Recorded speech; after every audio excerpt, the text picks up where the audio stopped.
Hello friends, आज हम नए वीडियो लेक्चर के साथ आपके पास फिर आए हैं और आज के लेक्चर का टॉपिक है नेशनल एजुकेशन पॉलिसी 2020। आप जो भी लोग स्टेट की प्रिपरेशन कर रहे हैं उनके लिए एक बहुत इंपॉर्टेंट वीडियो होने वाला है, तो इसे ध्यान से देखिए और अगर आपको सेशन अच्छा लगता है तो प्लीज़ लाइक शेयर ज़रूर करिएगा। तो लेट अस सी क्या क्या चीज़ें हैं नेशनल पॉलिसी ऑफ एजुकेशन में। सबसे पहले हम इसके बेसिक्स देखने की कोशिश करते हैं। बेसिक्स भी आपको कई सारे मल्टीपल चॉइस क्वेश्चंस को सॉल्व करने में आपकी मदद करेगा। क्या है नेशनल पॉलिसी ऑफ एजुकेशन? ये जो है अप्रूव की गई थी, किसने की अप्रूव? ये union cabinet of India on 29 July 2020। Union cabinet क्या है? गवर्नमेंट की जो कैबिनेट है उसने इसको अप्रूव किया 29 जुलाई 2020। और ये जो है कब हुई? ये रिप्लेस किसको रिप्लेस किया इसने रिप्लेस किया एनईपी 1986 को। और कितने सालों बाद किया? लगभग 34 सालों के बाद। 1986 में आई थी पहले पॉलिसी, अब कब आई है? अब जो नई पॉलिसी आई है वो 2020 में आई है। It was approved by union cabinet under the chairmanship of PM Narendra Modi on July 29 2020। ये डेट इंपॉर्टेंट है, इसे याद रखिएगा। कई बार डेट पूछ लेते हैं कि कितनी तारीख को ये अप्रूव हुई। The policy is based on the draft national education policy 2019। जब गवर्नमेंट ने ये पॉलिसी बनाने, नई एजुकेशन पॉलिसी बनाने का सोचा तो उन्होंने एक ड्राफ्ट कमेटी बनाई और उस ड्राफ्ट कमेटी का नाम क्या था? Draft national education policy 2019। और इसके चेयरमैन कौन थे? ये इसके चेयरमैन थे। The committee for the draft was chaired by doctor K Kasturi Rangan, former chairperson of the Indian space research organisation. ये एक बहुत एमिनेंट साइंटिस्ट हैं, ये इसरो के चेयरमैन भी रहे और इन्होंने बहुत सारे जो है बड़े बड़े इंडिया के जो स्पेस मिशन थे उन पे भी काम किया था। तो इनको गवर्नमेंट ने जिम्मेवारी सौंपी कि आप जो है यह नेशनल एजुकेशन पॉलिसी को फॉर्मुलेट करवाइए और एक उस कमेटी ने एक ड्राफ्ट फॉर्मुलेट करके गया जिसको कि पब्लिक डोमेन में डाल दिया गया। और उन जो है गवर्नमेंट ने उससे सुझाव मांगे उस ड्राफ्ट के ऊपर कि इंडियन सिटीजन से कि आप बताइए कि इसमें क्या चेंजेस हो सकते हैं।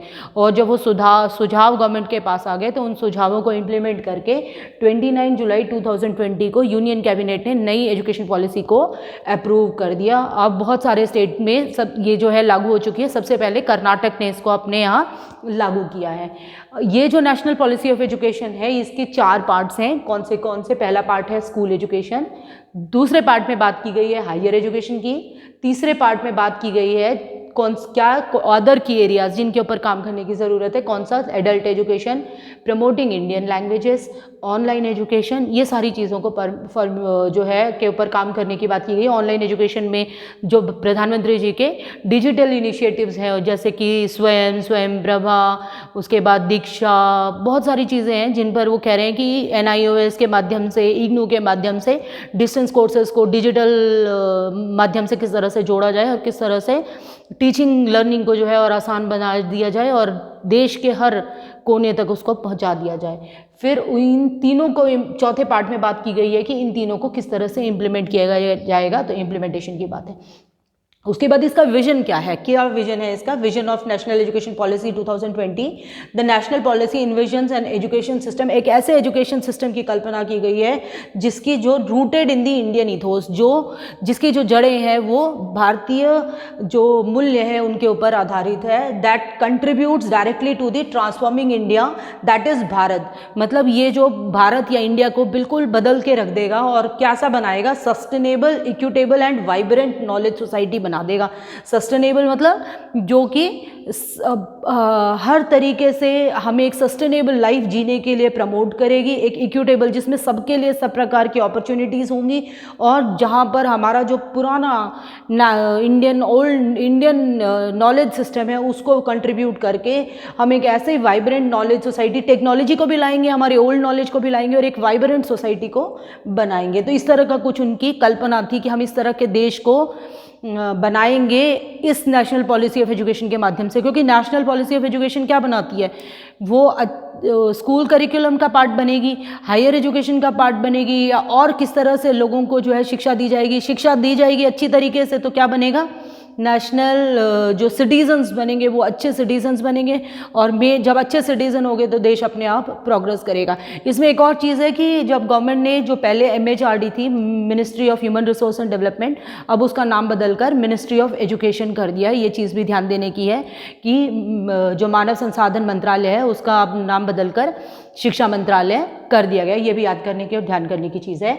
अगली चीज़ जो हम देख रहे हैं कि इसके फीचर्स कौन से हैं, नेशनल पॉलिसी ऑफ एजुकेशन के फीचर्स कौन से हैं। Ensuring universal access to all levels of schooling from pre primary to grade 12 in the school. कि जो यूनिवर्सल एजुकेशन की बात कर रहा है कि भाई बिल्कुल प्री प्राइमरी, आंगनवाड़ी, बालवाड़ी से लेकर 12वीं कक्षा तक सब बच्चे स्कूल में जाएंगे, कोई भी उससे छूटेगा नहीं। दूसरा है ensuring quality early childhood care and education for all children between 3 to 6 years. इसका क्या मतलब है? इसमें ये कह रहा है कि भाई जो गवर्नमेंट है वो जो बिल्कुल छोटे बच्चे हैं सबको जो है वो स्कूल में आने से पहले ही अक्षर ज्ञान और नंबर्स का ज्ञान करा देगी। कहाँ कराएगी? वो कराएगी यहाँ जो अर्ली चाइल्डहुड केयर सेंटर्स बनाएंगे जिनका नाम वो आंगनवाड़ी या बालवाड़ी रख रहे हैं। Ensuring quality early childhood care and education, ये बहुत इंपॉर्टेंट पार्ट है इसका, इसमें से ज़रूर प्रश्न आएगा। For all children between the age of 3 to 6 year, 3 से 6 साल के बच्चों को ये क्या कराएंगे? ये एजुकेशन, ऐसी एजुकेशन देंगे कि इनकी जो फाउंडेशनल लिटरेसी है और फाउंडेशनल न्यूमेरेसी जो है वो हर बच्चा सीख जाए। फिर ये कह रहे हैं कि हम एक ऐसा करिकुलम बनाएंगे और एक ऐसा पेडागोजिकल स्ट्रक्चर बनाएंगे जो पहले 10+2 सिस्टम से अलग होगा। और क्या होगा? वो 5+3+3+4 वाला सिस्टम होगा। 5 क्या है? ये फाउंडेशनल स्टेज है। 3 क्या है? नेक्स्ट 3 क्या है? ये जो है ये प्राइमरी स्टेज है, प्राइमरी स्टेज है। नेक्स्ट 3 जो है वो मिडिल स्टेज है और लास्ट जो 4 ईयर्स है वो किस चीज़ के हैं? सेकेंडरी स्टेज के।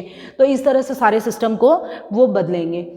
फिर no hard separation between arts and science, arts और साइंस के बीच में कोई हार्ड सेपरेशन नहीं होगी। पहले क्या होता था कि 11वीं के बाद 10वीं के बाद जब बच्चा जो है 11वीं में साइंस ले लेता तो वो सिर्फ साइंस के सब्जेक्ट्स ही पढ़ता था, आर्ट्स ले लेता तो आर्ट्स के सब्जेक्ट ही पढ़ता था, कॉमर्स लेता तो कॉमर्स की सब्जेक्ट पढ़ता था।